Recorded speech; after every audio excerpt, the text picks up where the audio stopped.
Warm welcome back. A new episode of where I critique your designs. If you remember, I certainly remember last episode I only managed to fit in 2 critiques and I said I'd try to make up for it. So in this one we're going to fit in 4 critiques. First up is Armin Tauj, who's from Finland. Armin sent in a design of a watch. Now this is a special watch, wouldn't be just any watch. It's one that's made as a tribute, limited edition, to David Gilmour of Floyd. He was their lead guitarist. It's called the Black Strat, and it's actually a Fender Stratocaster, but it is the Fender Stratocaster. They call it the Black Strat. Now what Armin has tried to do is make a commemorative watch or something that's dedicated to this special guitar. First thing that strikes me is the proportion of the watch. I would imagine that if this was a watch, I put it on my wrist, in terms of scale, it would probably come off the sides of my wrist and hang out in the air. First thing to always check is to make sure that when you design something, the proportions are accurate and correct. We speak about the Black Strat. Obviously the most elemental color, the basic color, is black, and we have ivory, not white, but ivory colored details on it. If you're gonna make something that's called the Black Strat, replica, almost commemorative watch, you probably want to introduce a little bit more black to make it obviously linked to the Black Strat. And so I would have probably gone either to a black casing or the little elements that you have here, like the little screws that hold down the casing. I think you should pick up more also on the ivory buttons just for the details. And you have, I'm not sure I see ivory here. You might have more chrome or shiny elements, but that ivory sort of off-white color is probably lacking a little bit in the overall design too. Another element that you have here that is very well done, very nice, but a little bit confusing in terms of color are the strings. So I know you said you would like the donation of the strings to come straight from a guitar and be on this, but you have to also imagine the scale. The typical strings that you would have on a guitar probably are going to be a bit larger than the scale you're showing here, so it might not be practical. And if it were to be practical, the scale of the strings that you're using here need to be amplified, a little bit more than they are here. Now let's look at the shape. Armin, you have very little reference of this shape to a Stratocaster, to the Fender. So you know that it's a very organic shape, this guitar. If you're gonna make a watch that's dedicated to a certain product, try to carry that design language through, and you've missed the boat on this one. It's completely angular. It's a bit Cartier-like. One thing that a watch should do is tell you instantly what time it is. And the problem with the watch here, going to the next subject, is the hand design, the actual pieces of the watch that tell you what time it is. If it's a sculpture, it's fine, but this watch has to tell time, and then you get into the beautification of it. The most important thing is, when you're looking at this watch, tell time with a shape and with a color theme that relates to the Black Strat. And although the strings might help you to convey that feeling of a guitar, it misses it quite a bit. So I would go back to the drawing board on this one. So let's move on to the next one now, and we're going to look at Maddie Safari's efforts. Maddie's going to be off to university soon. Like I said, he's 17, and he's delivered a sketch that is pretty decent level for 17, I have to say. What you've designed is something, I would say, if there's anything higher than a hypercar, it would be called an ultra car. It is a very niche oriented, this design. You've got a lot of thinking going on in terms of a car that really pushes boundaries. And that's actually a good thing, Maddie. You've done something that at some point designers have to start looking at solutions that don't exist. That's what makes a good designer. Being unusual, you have to still understand that when you do unusual, you can't go so far as to make a car that is impossible, not only today, but maybe in 5 years' time. I think the impossibility comes from the driving position that you've established here.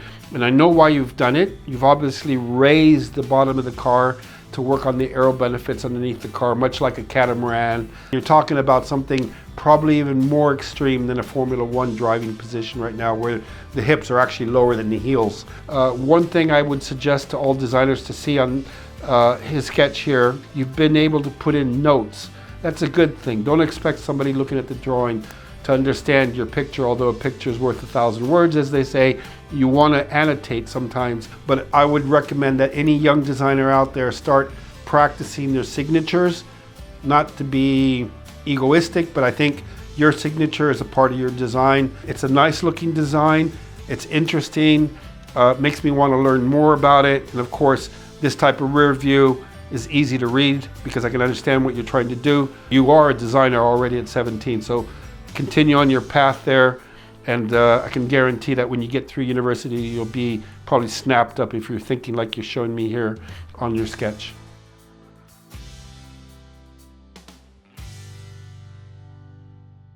And on to the third review now. We're looking at Fedotov Alexei's work. Fedotov, you say you're a car design enthusiast and you've sent in some of your hand sketches, which I have here in front of me. First of all, I have to say that I'm much more impressed with hand sketches than renders, because hand sketches are coming from you and it proves the basic level that you must have to become a designer, which is to be able to draw things in many different views, different perspectives, different areas of the vehicle. So Fedotov has called this car a Jaguar DType. Obviously it's a reinterpretation or an update of the Jaguar DType from the 50s. Now if I look at here at this vehicle, I don't see a successor to the DType. As much as I look at it, I'm trying to find elements of the DType, so I don't see those. So in that sense, I'm not going to critique your design as being a true successor, let's call it, to the DType. What I especially like is that the three views are the same car. Typically, as you're starting out, it's very difficult to design a car that looks the same or is the same car in the three views. Typically, you can get it slightly wrong with the proportions, and suddenly one view doesn't look like the other, or the car in one view doesn't look like the same car in the other views. You've done a great job with perspective. You understand perspective very well. You've shown it to almost to a dramatic form of perspective, which is almost like an exaggerated bird's eye view, wide angle type sketch technique, which is good because designers need to exaggerate sometimes. This is much more, in terms of proportions, much more like an E-type than a D-type if you research that a little bit. So you have something going on in the Jaguar, let's call it the F-type direction, which is good because it's Jaguar.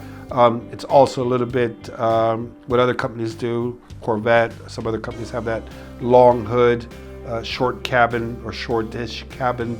Now the only thing that I would start to try to help you with here is that when you get to your 3/4 rear view, your 3/4 front view, you've got the ellipses of the wheels in place. Now, one of the most important things when you design a car from a 3/4 perspective, be it front or back, is if you don't get the wheel ellipses right, the car is going to look like it's been in a crash, and nothing will help you after that. So as soon as you establish the correct ellipses, then it's time to get on with the rest of the drawing. And not only the wheel ellipses are important, but what you do within the ellipse is important. So you've got a star pattern wheel, a 5-spoke wheel here, which is completely wrong in the sense that you've drawn it. You've got very short spokes on one end and very long spokes on the other end. So the center of the wheel is not correctly in place. One good trick as a designer is when you sort of lay out these first lines that represent the perspective that you're going to do, is flip the paper over, hold it up to the light, and you'll see almost an immediate mirror image of what you're drawing, which will show you immediately if the car is in the correct perspective or not. Now, another element that you haven't done here, which would really help your drawing, is to get the closest part of the car to you, to your eye, darker than the rest of the car. In other words, darken quite a bit, almost as dark as you can go on the element that is closest to you, and as that part of the car goes to the front and goes to the side, it kind of fades away. It's kind of like blurred vision on the sides of your eyes when you have sort of peripheral vision. Things become a little bit blurrier and you're only focused in on one certain angle, and everything else becomes lighter, less dark, less exact. So you put a little bit less effort. Remember that the underside of the car is dark, so you want to create a shadow, which you have done. And what you've done well is you haven't made a black shadow under the car. A shadow is not black. So in general, you've done a great sketch in 3D, front and back. They work very well together, and you can improve it quite a bit over this, but that improvement would really take it to a professional level. Next up, we have Daniel Moreno. Daniel is from Spain. He's living in Madrid, professing in Madrid. He's a professor at the university with fluid mechanics. Obviously, he's more an aficionado now and not going to become a car designer, but his sketches are interesting because they're easy to talk about to how you would develop a sketch further on than what he's done here. This is almost like what you would find, this sketch at least, what you would find in a coloring book, but there's not a lot of emotion in this sketch. In other words, if I looked at this and I just see an outline, it's almost like, well, this is the start. How do we take it to a level that you can actually critique? Obviously, we're looking at something that's an advancement of the current car. This is the S2000, so we're talking Honda's type of design language, where they have a very typical, almost a V-shaped type grille, headlights that are reminiscent of the Japanese sort of tendency to have that kind of sort of slanted inwards type graphic on the headlights. So as an elementary start, it's good. Very precise lines that delineate what he's trying to achieve. I've never seen a designer draw one line. I've said it before, I think it's a great way to say it. There's not a lot of thinking in one line. So what Daniel has missed out on here, he's put in very hard, fast, almost squiggly lines in some places, almost like he's not sure where the line's going to go, and then decides at some point to go in another direction. Hardly ever do we ever draw a straight line. It's almost, you're forced to draw a straight line sometimes. We don't feel natural drawing straight lines. The way to do that is to anchor your elbow and just let your arm go, your wrist go, and you can get some nice curves that are almost unbelievably perfect. But try to modernize it in such a way that maybe the grille is either a little bit more emphasized, a little bit more like a V shape than what it currently is, and then maybe you can integrate your headlights into that design. The hood, you're lacking some kind of definition in terms of what that surface is doing on there. Typically, as a designer, you might even start by putting a center line in that shows you that profile of the shape. Another thing is, when you're doing wheel design, try to advance the wheel design. There's not a lot of innovation in this type of wheel design. It might look pretty, might look normal, acceptable, but there's no innovation, and there's got to be a better way to do a wheel. Think of a cell structure, a molecular cell structure, or a root system where you got all kinds of different angles and different routes for the spokes to go, and it almost becomes cellular-like. You could do something like that. Look at the way nature actually brings in design to make a very simple thing, very strong, very lightweight. So, and then as you go through the section of the body, you've got very, very straight sections going through here. It's kind of nice when you design a car to give it what we call a Coke bottle plan view. So you want the body of the car actually to go in a little bit.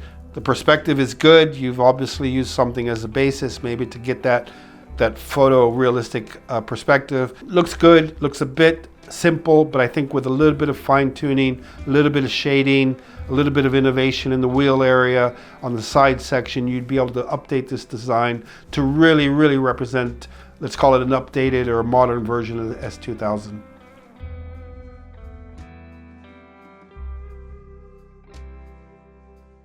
I know how tough it is to submit your work and have the world see it, but that's only representative of you and your willingness to become a better designer, and that's really great because these are the type of designers that go on and become great designers. I hope the critiques I've offered up can be of service to you, and I look forward to seeing you in the next episode.